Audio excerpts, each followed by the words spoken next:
यह प्रश्न अक्सर उठता है, स्वामी विवेकानंद ने भारत के अनेक तीर्थों और नगरों में से अल्मोड़ा को ही बार बार क्यों चुना? उत्तर केवल भौगोलिक नहीं, यह ऐतिहासिक, सांस्कृतिक और आध्यात्मिक तीनों स्तरों पर निहित है।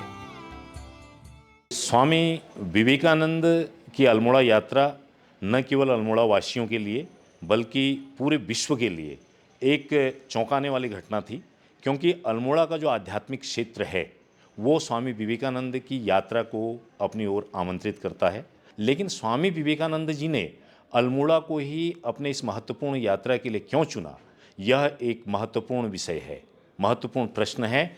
और इसके उत्तर में मैं कहना चाहूँगा कि स्वामी विवेकानंद से पहले यहाँ पर जो आध्यात्मिक चेतना का केंद्र है वो आध्यात्मिक चेतना का प्रवाह आज से नहीं बल्कि युगों से बहता आया है, और कई ऐसे साधु सन्यासियों ने इस पूरे क्षेत्र को अपने आध्यात्मिक जागरण के लिए चुना। और इसी कड़ी में जब स्वामी विवेकानंद यहाँ आते हैं तो इस संदर्भ में मैं मानता हूँ कि यहाँ पर पाताल देवी में एक समाधि आज भी विद्यमान है जो परमहंस बाबा की समाधि कहलाती है।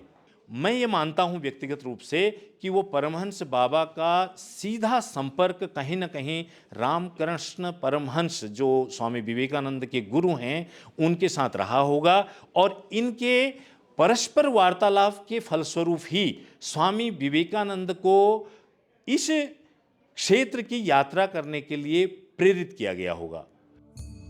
अल्मोड़ा में लाला बद्री शाह का घर उनका विश्राम और संवाद का केंद्र था, और कसार देवी की गुफा उनकी गहन साधना का स्थल। विवरण मिलते हैं कि सितंबर 1890 में कसार देवी की उस गुफा में उन्होंने ऐसी आध्यात्मिक अनुभूतियां पाई जिन्होंने मानव सेवा के उनके संकल्प को नया स्वरूप दिया। 1893 में शिकागो के विश्व धर्म संसद में उनका उद्घोष sisters and brothers of America सिर्फ एक भाषण नहीं था, उस स्वर में हिमालय की शांति थी, वेदांत की गहराई थी और कसार देवी की साधना की ज्वाला थी।